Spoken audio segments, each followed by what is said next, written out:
Big boss season 9 ట్విస్ట్ల మీద ట్విస్ట్లతో కొనసాగుతూ బయట ఆడియన్స్కి కావాల్సినంత మజాని ఇస్తున్నారనే చెప్పాలి.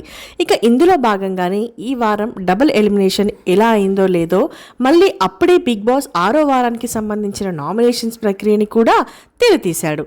అయితే ఇప్పుడు ఈ నామినేషన్స్ ప్రక్రియ ఓల్డ్ కంటెస్టెంట్స్ ఎవరైతే ఉన్నారో వాళ్ళకి మాత్రమే, అంటే వైల్డ్ కార్డ్ కంటెస్టెంట్స్కి ఈ నామినేషన్స్ ప్రక్రియ వర్తించదు అంటూ బిగ్ బాస్ తెలియజేశారు.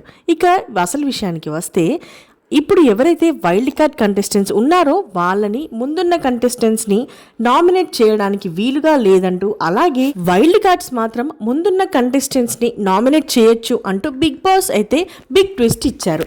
ఇక ఇందులో భాగంగానే తనూజ అయితే డెమాన్ పవర్ని నామినేట్ చేస్తూ చెప్పిన రీజన్ ఏంటంటే, ఆ రోజు ఏదైతే క్యాప్టెన్ టాస్క్ జరిగిందో నువ్వు నీ కాలు బూటితో నువ్వు అలా సైగ చేయడం వల్లే స్విచ్ ఆఫ్ చేసింది ఎవరు అనేది కళ్యాణ్ని అడిగినప్పుడు నువ్వు క్లియర్ కట్గా నాన్న వైపు చూపించావు.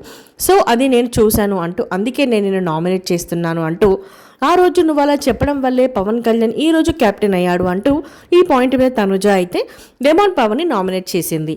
అయితే డెమాన్ పవన్ నువ్వు చూసావా అనేసరికి, ఎస్ నేను క్లియర్గా చూశాను. వీకెండ్లో వచ్చిన నాగార్జున గారు నన్ను కన్ఫెషన్ రూమ్కి పిలిపించారు చూడు, ఆ రోజు నాకు ఈ వీడియో వేసి చూపించారు. ఇది ఎవరికీ చెప్పొద్దన్నారు, కానీ ఇప్పుడు నువ్వు నిన్ను టార్గెట్ చేస్తున్నాను అని అన్నాను కాబట్టి, నేను నామినేట్ చేస్తున్నాను కాబట్టి అయితే నీకు ఈ విషయం చెప్పాల్సి వచ్చింది అంటూ మొత్తానికైతే డెమాన్ పవర్ని తనుజ అయితే నామినేట్ చేసింది. ఇక ఇలాగే తనుజ మరొక కంటెస్టెంట్స్ని, అదే భరణిని, అంటే వాళ్ళ నాన్నని కూడా నామినేట్ చేసింది. ఇక భరణిని నామినేట్ చేస్తూ చెప్పిన రీజన్ ఏంటి అంటే, నాన్న ఆ రోజు పవర్ అస్త్ర టాస్క్ ఏదైతే ఉందో దానికి నేను సూటబుల్ కాదంటూ నువ్వు నా కీ విరిచేశావు. అంటే ఎమోషన్స్ ఉన్న వాళ్ళందరూ కూడా ఏమీ వర్క్ చేయలేరా, వాళ్ళకి ఎలాంటి పవర్ అవసరం లేదా అని అడిగేసరికి భరణి కూడా అప్పటి వరకు చూస్తూ చూస్తూ ఊరుకుని తనుజ మీద సీరియస్ అయ్యారు.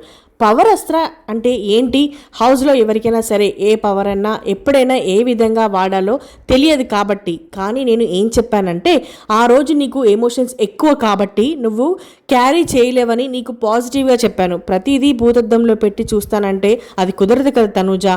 ఎనీవే నువ్వు నన్ను నామినేట్ చేసావు కదా, సరే అంటూ అక్కడికైతే వదిలేశాడు భరణి. ఇక మరి మొత్తానికి తనుజ అయితే వీళ్ళిద్దరిని నామినేట్ చేసింది. మరి మీరేమంటారు? తనూజ నామినేట్ చేసి చెప్పిన పాయింట్స్పై మీరేమంటారో మీ కమెంట్స్ని కమెంట్ సెక్షన్లో కమెంట్ చేయండి.